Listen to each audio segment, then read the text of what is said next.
My name's Jan Rickman.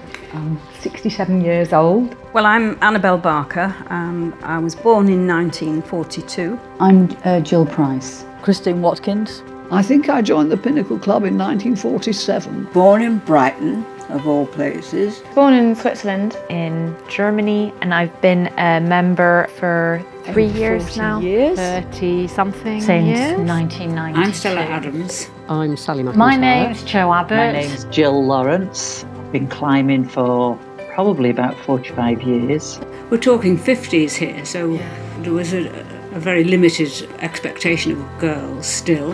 Mother didn't work, was always tied to the kitchen sink. That was not going to be the life for me. So as a little girl, I was always imagining adventures, making up adventures. And when you're climbing with men as a woman, in those days, you were always on the bottom end of the rope, and I thought it would be fun to be on the leading end of the rope. So that's what I did. Climbing was an escape. I could do something I loved and follow my passion as opposed to working in an office, commuting. I'm not interested in shopping or clothes or, having a big posh house. I wasn't interested in having kids. We'd discussed children, but I'd always said, I don't want to give up this life, it's too good. We'd put the babies on the ground on a blanket and then we'd go bouldering. Yeah, we were never any distance away. There was no danger of them being eaten by sheep while we were doing a route or anything like that.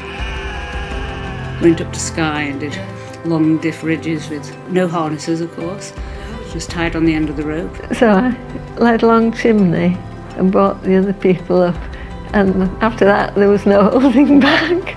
So I had ferociously strong fingers. My nickname at that time was Kitten Claws. And we didn't do a lot of planning. It was all, right, well, you bring the pressure cooker, you bring a tent, you bring a so-and-so. I'll see you at Heathrow. The next thing was to go to the Alps. Of course, you couldn't go to the Alps without a passport, but I was on the run from the police, being a deserter from the army. So suddenly I found myself signing forms that said I didn't mind if I died for my body to be left in a crevasse. This was all a bit, new. We had a pack of aspirins and some plasters. That was our first aid. And we crossed the range into Baltistan. And a grizzly had stuck its head right into Jean's tent. Sheila's just cartwheeled off this ridge. She shouted down, "I'm all right," and then fainted. But it did teach me how when you think you've reached the end of your endurance, you actually haven't.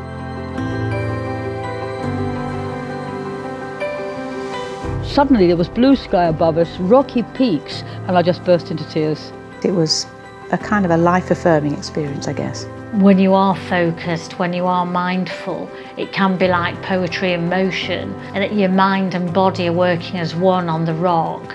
I think I just suddenly found that elusive confidence to keep going into the unknown. An alpine dawn, companionship on a rope, reaching the top.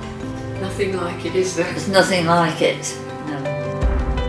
And that's the time when Jill Lawrence led Right Wall on the Cromlech, being the first British woman to break into the E5 category.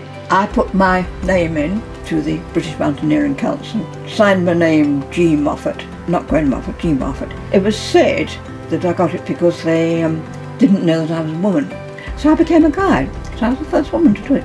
And two guys came up to us and he said, "Do you need some help, girls? One step in the clouds is over there." And we were actually going up to do atomic finger flake, which is E46B. Angela sauntered over, 40 years probably older than these young lads. And of course these poor guys, Angela just cruised up it. No rope, no helmet, didn't even stop to breathe. It was amazing. It was something about being with women seemed to be a lot more supportive. I've been all over the world with Pinnacle Club friends. It's just a whole lifetime enjoying mountains with great people. You feel quite proud to be part of something like that.